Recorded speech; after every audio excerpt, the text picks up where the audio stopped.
Hi friends, good morning to everyone.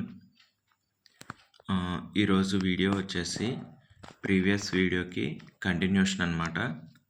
వీడియోలోకి వెళ్ళిపోతే, భక్తుల ప్రార్థనను మన్నించి చావడికి మకాం మార్చారు బాబా.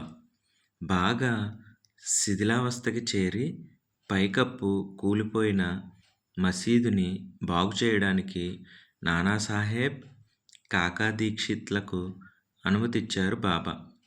ఆ మరమ్మత్తు పనుల కోసమే చావడిలో నివసించడానికి అంగీకరించారు బాబా. మసీదు మరమ్మతులు జరుగుతుండగా బాబా అక్కడికి వచ్చి అందరినీ తిట్టారు.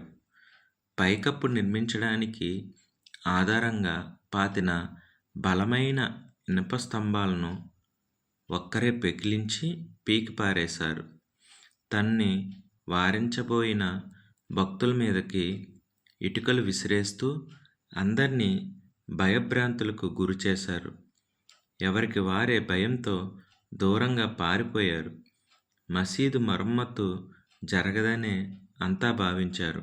కానీ కొంతసేపటికి బాబా శాంతించారు. తన్ని సమీపించిన వాళ్ళ వైపు చిరునవ్వు నవ్వి, ఏ కార్యాన్నైనా పద్ధతి ప్రకారం చేయాలి నాన్న, లేకపోతే ఆటంకాలు తప్పవు అంటూ బాబా ఒక నాణాన్ని స్తంభం నిలబెట్టడం కోసం ఈశాన్య భాగంలో తీసిన గోతిలో వేసి నమస్కరించారు. అప్పుడు అర్థమైంది అందరికీ, నిర్మాణ కార్యక్రమాలు జరిపే ముందు శంకుస్థాపన చేయాలి. అది ఆచారమే కాక వాస్తు దోష నివారణ కూడా. మసీదుని నిర్మించే ఉత్సాహంలో భక్తులు అతి ముఖ్యమైన శంకుస్థాపన చేయడం మర్చిపోయారు. అందుకే బాబా అలా ఆగ్రహం నటించి ఆ కర్తవ్యాన్ని తాను ఆచరించి చూపించారు.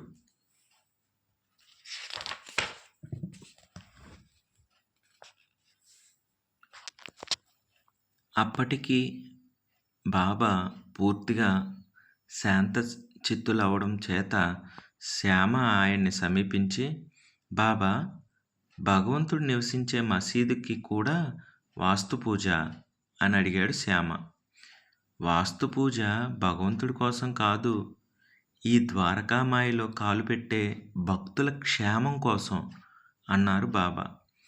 నివ్వెరపోయాడు శ్యామ.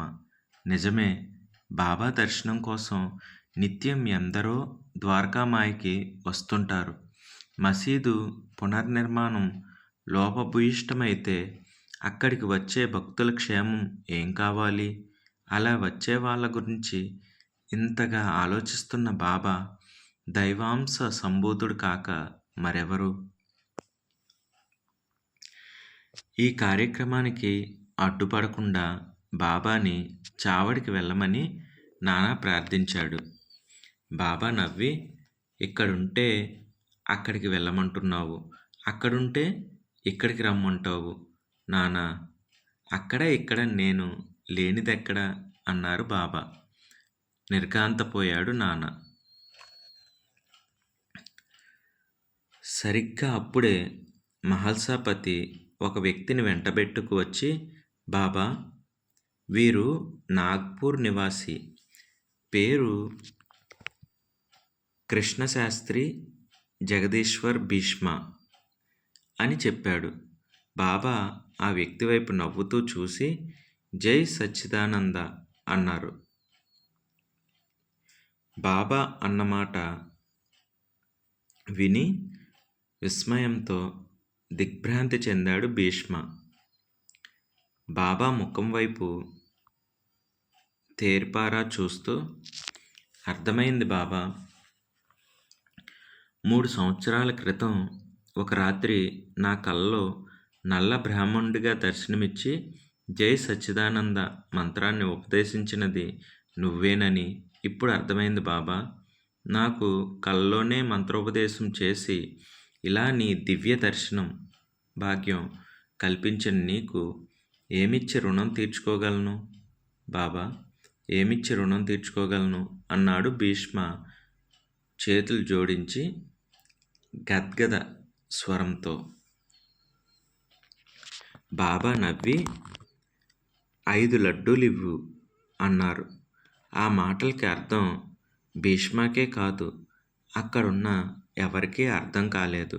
కానీ బాబాని వివరణ అడిగే ధైర్యం ఎవ్వరికీ లేదు.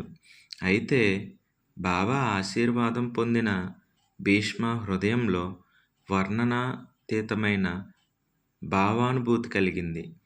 ఆ భావానుభూతి ఉత్సుకతతో పరవళ్ళు తొక్కుతుంటే భీష్మ తన భావావేశాన్ని కాగితం మీద పెడుతూ బాబాని వర్ణిస్తూ 2 పాటలు రాశాడు. మర్నాటి ఉదయం చావడి నుంచి ఊరేగింపుగా బాబాని పునర్నిర్మించిన మసీదుకి తీసుకువెళ్ళారు. బాబా కోసం అక్కడొక ఆసనం సిద్ధం చేసి ఉంచారు. మసీదు ముంగిట్లోనే ఆల్సాపతి బాబా కంఠానికి చందనం పూసి హిందూ సాంప్రదాయానుసారం పూర్ణ కుంభంతో ఆహ్వానించాడు. బాబా మసీదులో ప్రవేశించి ఆసనం మీద ఆసీనులయ్యారు. మౌల్వి ఖురాను పఠించాక బాపు సాహెబ్ జోగ్ బాబాకి హారతి ఇవ్వబోయాడు. బాబా సైగలతో జోగ్ని వారించి కాస్తంత దూరంగా గుంపు మధ్యన నిలబడి ఉన్న భీష్మాని ముందుకు రమ్మని సైగ చేశారు.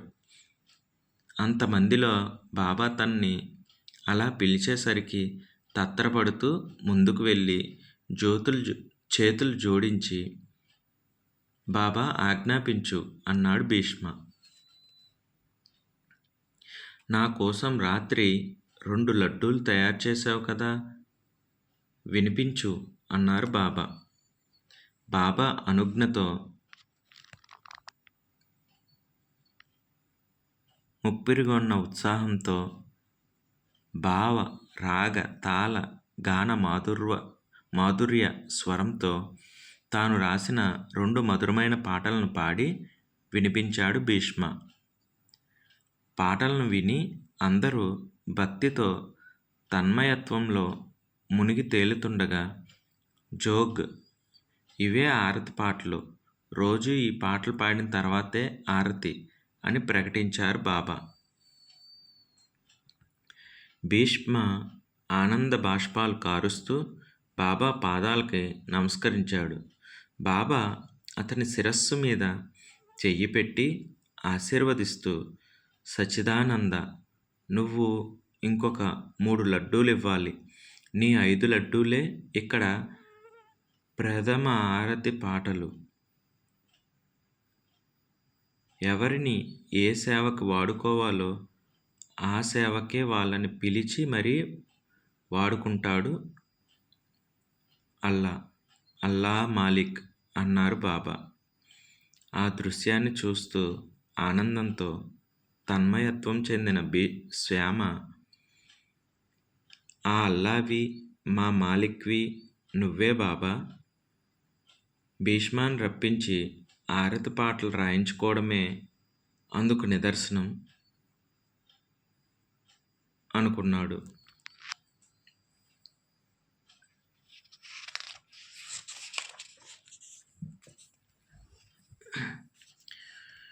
భీష్మ రాసిన ఆ 5 పాటలే ప్రథమ షిరిడి ఆరతి పాటలుగా ప్రసిద్ధి చెందాయి. బాబా రోజు అనేక మందికి గుప్తదానాలు చేస్తుంటారు. ఒకరికి ఇచ్చే దానం గురించి మరొకరికి తెలియనివ్వరు. అంతేకాదు, ఎవరికి ఎంత అవసరమో అంతే ఆయన ఇస్తుండేవారు. ఆ వార్త ఆ నోటా పాకి నిత్యం ఎంతోమంది ఆర్తులు బాబాని దర్శించి సహాయం అర్థిస్తుంటారు. ఒకరోజు అత్యంత దీనమైన స్థితిలో ఉన్న ఒక వ్యక్తి మసీదుకు వచ్చి బాబా పాదాలను ఆశ్రయించాడు. తన దయనీయ స్థితిని బాబాకి తెలియపరిచి తనకి సహాయం చేయమని ప్రార్థించాడు. బాబా ఆ వ్యక్తి వైపు అదోలా చూసి, అల్లా ఊరికే ఎవరికి ఏమీ ఇవ్వడు, వారి వారి ప్రారబ్ధ కర్మాన్ని బట్టి ఎవరికి ఎంత ప్రాప్తమో అంతే ఇస్తుంటాడు అన్నారు.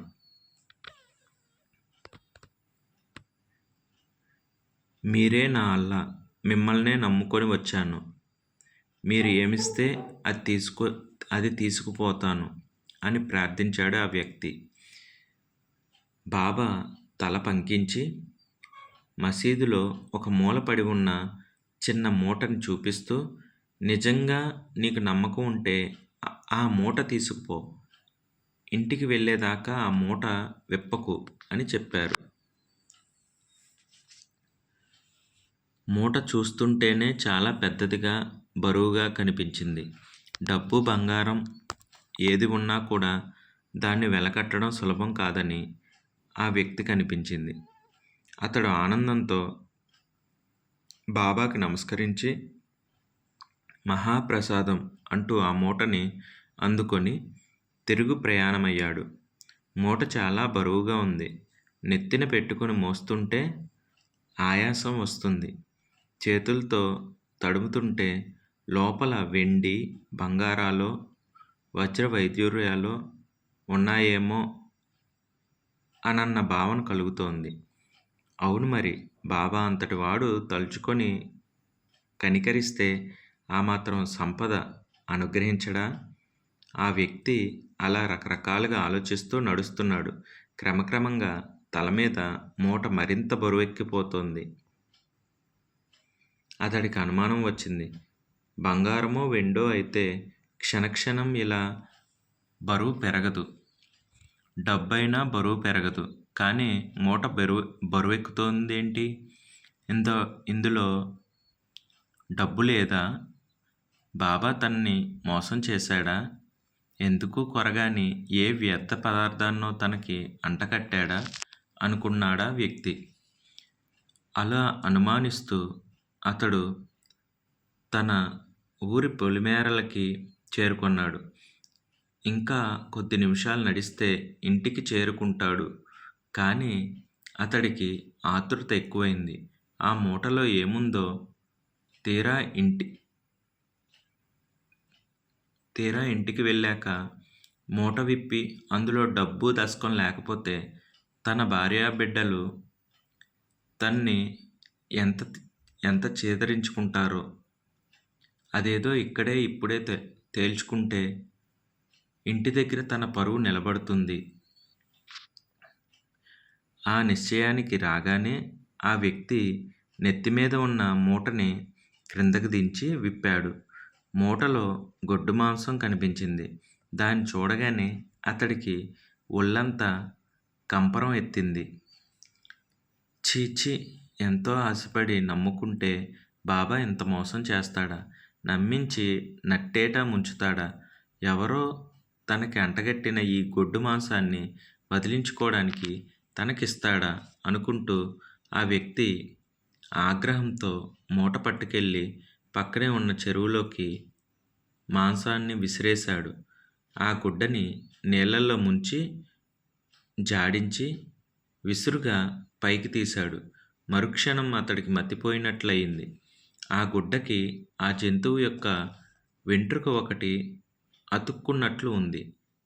ఇప్పుడు ఆ వెంట్రుక బదులు బంగారపు తీగ తలతలా మెరుస్తోంది. అయ్యో, బాబాని అనుమానించి అనవసరంగా నష్టపోయానే. మూటని ఇంటికి తీసుకెళ్ళి విప్పి ఉంటే ఆ మూట నిండుగా బంగారం లభించేది. నా దరిద్రమంతా తీరిపోయేది. బాబా అంతటి వాడిని శంకించి నా జీవితాన్ని వ్యర్థం చేసుకున్నానే అని వాపోయాడు ఆ వ్యక్తి దుఃఖంతో. నిజమే, బాబా చెప్పినట్లు ఎవరికి ఏది ప్రాప్తమో అదే దక్కుతుంది. ఒక్కొక్కసారి ఆ ప్రారబ్ధ కర్మని కూడా ధిక్కరించి సహాయం చేసే శక్తి బాబాకి మాత్రమే ఉంది. కానీ దాన్ని ఉపయోగించుకునే నమ్మకం, విశ్వాసం భక్తులకి ఉండాలి గదా!